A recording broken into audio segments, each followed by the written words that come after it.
After 7 long years, Cardi B is back, and she's back with a banger. The La Cardi era has officially started, and she didn't just return quietly, she came through swinging. 23 tracks, all heat, all energy, and she's letting the whole industry know. She's with all the smoke.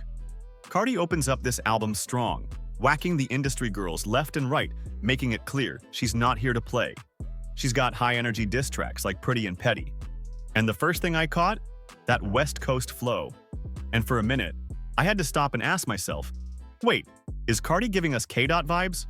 On that record, she goes straight at Bia with the line, "Talking about culture, you wildin'. Look, meatball, you Italian."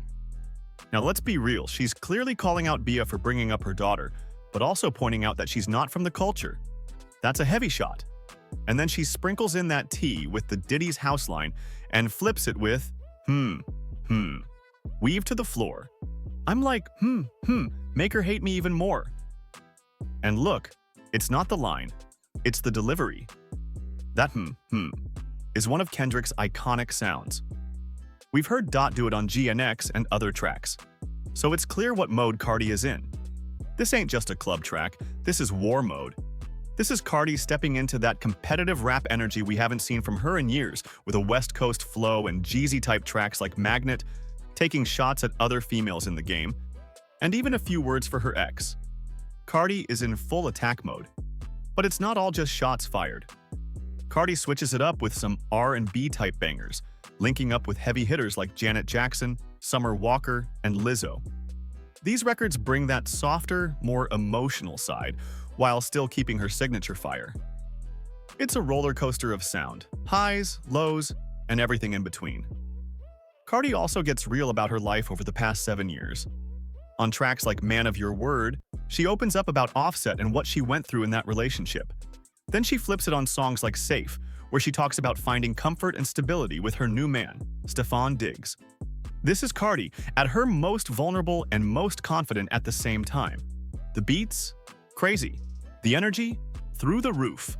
This is full-on stadium music with banging production, and drops that proves Cardi knows how to make a statement and produce tracks that women and men can vibe out to. Mostly, all of the tracks feels big, like she's announcing her return on the loudest stage possible. And the numbers don't lie.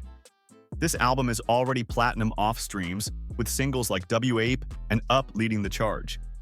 First week projections? Over 200K.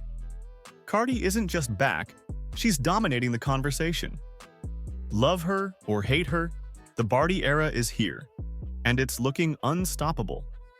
But something is shifting in the culture right now, and Cardi might be right at the center of it. Look around. Ever since the Kendrick and Drake beef, hip-hop has been split down the middle. The culture has changed. On one side, you got Drake still sneak dissing, suing people, trying to spin his narratives. You got Nicki jumping on Twitter rants, firing at Roc Nation, beefing with Meg and Cardi. Wayne last year was mad about not getting the Super Bowl.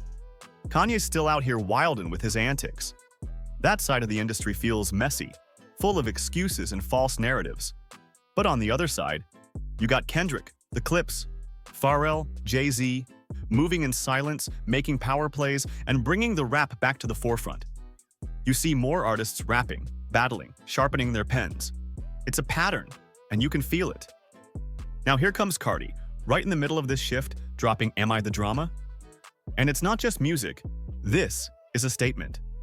The fact that Jay-Z recently co-signed and approved the classic track Imaginary Players for her album. That speaks volumes. That's Jigga sending a message. And let's not forget, Nicki and Cardi have been beefing for years, but now the industry divide is clear. Lines are being drawn. This album already feels bigger than just Cardi. It feels like part of that bigger culture war. You feel the shift in real time. The messy side of the industry versus the side that's trying to bring the art back. It tells me she knows exactly what's going on. She's not just dropping music, she's taking a side. Now let's be real. Nobody ever called Cardi a hip-hop lyricist. We know her for the bops and the club bangers, the tracks that get the party jumping. But this time around, she's rapping.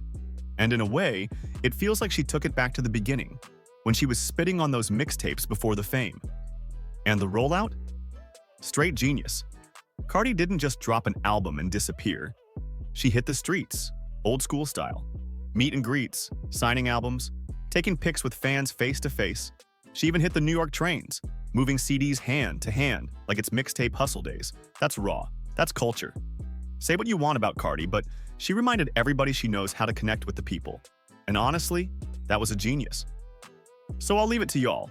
Is Cardi B just dropping another album, or is she positioning herself as one of the faces of this new era in hip-hop? Drop your thoughts in the comments, because this conversation is bigger than just Cardi. This is Grip on Culture. Make sure you subscribe, because we're tracking every move in this cultural shift.